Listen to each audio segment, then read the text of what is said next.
فَإِذَا لَقِيتُمُ الَّذِينَ كَفَرُوا فَضَرْبَ الرِّقَابِ۔ اب یہ ہے آیت جو مشکلات القرآن میں سے ہے، اس کی وجہ کیا ہے کہ اس میں بھی ایک تقدیم و تاخیر ہے۔ تقدیم و تاخیر کا اصول میں بتا چکا ہوں، قرآن مجید میں ہوتا ہے اس کے آہنگ کی وجہ سے، اور غور کرنا پڑتا ہے کہ اس کی اصل ترتیب کیا ہے، اور اس سے پھر بات واضح ہوتی ہے۔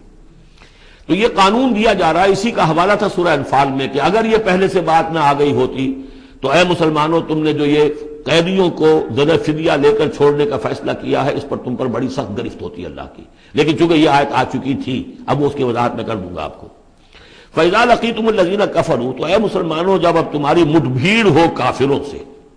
اب جو ہے آرم کانفلکٹ شروع ہونا ہے، اب تلوار سے ٹکرائے گی، میدان میں تمہیں آنا پڑے گا، تو اس کا قاعدہ کیا ہے؟ فَضَرْبَ الرِّقَابِ، تو ان کی گردنوں کو مارنا ہے، پہلا کام یہ ہے، ان کی گردنیں مارو، انہیں قتل کرو۔ حَتَّى إِذَا أَسْخَنْتُمُوهُمْ، یہاں تک کہ جب تم ان کو اچھی طریقے سے کچل دو، ان کی طاقت ختم ہو جائے، فَشُدُّوا الْوَثَاقَ، پھر تم ان کو قیدی بنا سکتے ہو، پھر باندھو ان کو مضبوطی کے ساتھ۔ فَإِمَّا مَنًّا بَعْدُ وَإِمَّا فِدَاءً حَتَّى تَضَعَ الْحَرْبُ أَوْزَارَهَا، اور پھر چاہے تو انہیں اس کے بعد جو ہے تم چھوڑ سکتے ہو احسان رکھ کر، بغیر فدیہ لیے، اور وَإِمَّا فِدَاءً، یا فدیہ لے کر،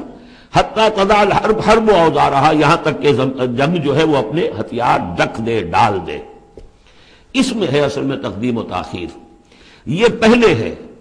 حَتَّى إِذَا أَسْخَنْتُمُوهُمْ فَشُدُّوا الْوَثَاقَ حَتَّى تَضَعَ الْحَرْبُ أَوْزَارَهَا فَإِمَّا مَنًّا بَعْدُ وَإِمَّا فِدَاءً، یعنی یہ کہ جب تمہارا مقابلہ کافروں سے ہو تو پہلے مرحلہ یہ ہے کہ ان کی گردنیں مارو، پھر جب ان کی قوت کچھ نہیں جائے پھر تم انہیں قیدی بنا سکتے ہو، جب تک کہ جنگ اپنے ہتھیار بالکل رکھ دے۔ اب اس کو سمجھ لیجئے کہ ایک ہوتی ہے بیٹلز، ایک ہوتی ہے وار۔ بدر جنگ تھی لیکن بیٹل کی نوعیت کی تھی، وار تو 6 سال تک چلنی ہے۔ Battle of Badr, battle of Uhud, battle of Ahzab, battle of Bani Al-Mustaliq, battle بنا معلوم کتنی بیٹلز ہیں۔ یہ 6 سال تک مسلسل جنگ ہے، جس میں کہ تھوڑا سا وقفہ آیا صلح حدیبیہ کی وجہ سے، ورنہ تو جا رہا ہے۔ وار واز کنٹینیوئنگ، وار ابھی ختم نہیں ہوئی ہے، ایک بیٹل ختم ہوئی ہے، ایک مہم ختم ہوئی ہے، ایک لڑائی ختم ہوئی ہے، جنگ تو جاری ہے۔ حتی تضع الحرب اوزارہا، جبکہ وہ جنگ اپنے ہتھیار رکھ دے، یعنی اس درجے وہ دین کا غلبہ ہو جائے کہ اب کوئی ریزسٹنس نہ رہے، تو پھر یہ ہے کہ چاہے تم ان کو چھوڑ دو فدیہ لے کر، اور چاہے تم ان کو ویسے بھی احسان سے بھی چھوڑ دو تو کوئی حرج نہیں، احسان کرو بغیر فدیہ لیے بھی چھوڑ دو تو کوئی حرج نہیں۔ لیکن جب تک کہ ابھی مقابلہ چل رہا ہے، اس وقت تک فدیہ لے کر چھوڑ دینے کے معنی کیا ہوئے کہ آپ نے کفر کو تقویت پہنچائی۔ جو آج جنگ کر کے یہاں کرنے کے لیے آئے تھے ان میں سے 70 مارے گئے، اچھا وہ تو کفر کا ایک بازو تو ٹوٹ گیا، لیکن یہ 70 جو تمہاری قید میں آئے تھے اس کو تم نے فدیہ لے کر چھوڑ دیا، تو یہ بازو دوبارہ جا کر تم پر حملے کے لیے تیار ہو جائے گا کہ نہیں؟ لیکن چونکہ یہاں پہ اب اس کا معاملہ ججمنٹ کا، واقعتاً دشمن کی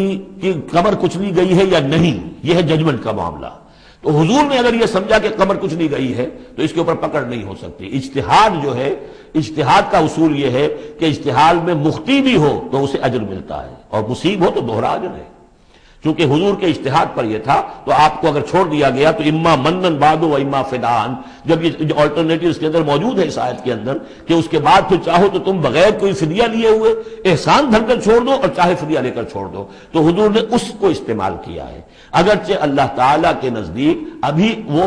کچھ بھی نہیں گئی تھی کفر کی طاقت، لہذا یہ قبل از وقت ہے جو اجتہاد ہو گیا ہے۔ اسی لیے کہا کہ اگر یہ آیت نازل نہ ہو چکی ہوتی پہلے تو جو کچھ تم نے کیا ہے اللہ تعالیٰ اس پر تمہاری پکڑ سخت کرتا۔ میرا خیال ہے میں وہ آیت بھی آپ کو سنائی دوں، اس لیے کہ یہ بہت مشکل مقامات میں سے ہے، بڑی مشکل سے لوگوں کی سمجھ میں آتی ہے۔ یہ دیکھیے، یہ آیت نمبر 67 سے سنا رہا ہوں۔ ما کان لنبی ان یکون لہ اسرا حتی یسخن فی الارض، وہی لفظ جو یہاں آیا ہے حتی اذا اسخنتموہم حتی یسخن فی الارض۔ کسی نبی کے لیے یہ روا نہیں ہے کہ وہ کوئی قیدی بنا لے جب تک کہ زمین میں پوری طریقے سے خونریزی نہ ہو جائے اور کفر کو کچل نہ دیا جائے۔ تریدون عرض الدنیا، تم دنیا کا ساز و سامان چاہتے ہو کہ یہ فدیہ دیں گے رقم آئے گی، واللہ یرید الآخرہ، اللہ کے نگاہوں کے سامنے آخرت ہے۔ اللہ عزیز الحکیم، اللہ عزیز اور حکیم ہے۔ لولا کتاب من اللہ سبقا، اگر یہ اللہ کی طرف سے وہ کتاب پہلے آنا چکی ہوتی، حکم، اب یہ کتاب کے معنی پھر وہی حکم ہے یہاں پر، اللہ کی طرف سے پہلے یہ آیت جو ہے جو اس حکم پر مبنی ہے وہ نازل نہ ہو چکی ہوتی، لَمَسَّكُمْ فِيمَا أَخَذْتُمْ عَذَابٌ عَظِيمٌ، تو جو کچھ تم نے لیا ہے اس پر تمہارے اوپر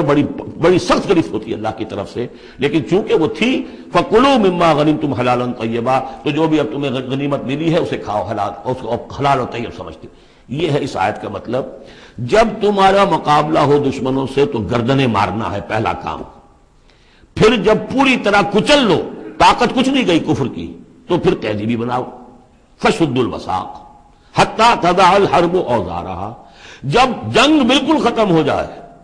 اور گویا کہ وہ ہتھیار ڈال دیے جنگ نے، ڈنگ ڈال دیے، اب کوئی طاقت نہیں رہی کفر میں، پھر تم چاہو تو ان کو فدیہ لے کر چھوڑ دو، چاہو تو بغیر فدیہ کے بھی چھوڑ دو، کوئی بات نہیں، اب کوئی خطرہ نہیں، اس لیے کہ انقلاب آ چکا اور مستحکم ہو چکا، اب ان کے کیا کچھ نہیں ہوگا۔ حتی تضع الحرب اوزارہا ذالک ولو یشاء اللہ لانتصر منہم، اللہ چاہتا تو خود ہی ان سے بدلہ لے لیتا، ان کفار سے انتقام لے لیتا، ولکن لیبلو بعضکم ببعض، اللہ تعالیٰ چاہتا تو اس 1000 کے لشکر کو آنے واحد میں ختم کر دیتا، لیکن اللہ نے تمہیں موقع دیا،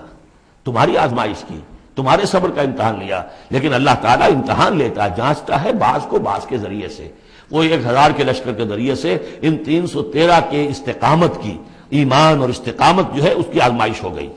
والذین قتلوا فی سبیل اللہ فلن یضل اعمالہم، اور جو لوگ اللہ کی راہ میں قتل ہو گئے تو اللہ تعالیٰ ان کے اعمال کو ضائع کرنے والا نہیں ہے، ان کے سارے اعمال کا بھرپور اجر انہیں مل جائے گا۔ سیہدیہم ویصلح بالہم، اللہ تعالیٰ ان کو راہ دے گا، پہنچا دے گا، جنت تک پہنچا دے گا، اور ان کے جو معاملہ ہوگا وہاں پہ ان کے احوال بہت اعلیٰ ہوں گے، بہت عمدہ ہوں گے۔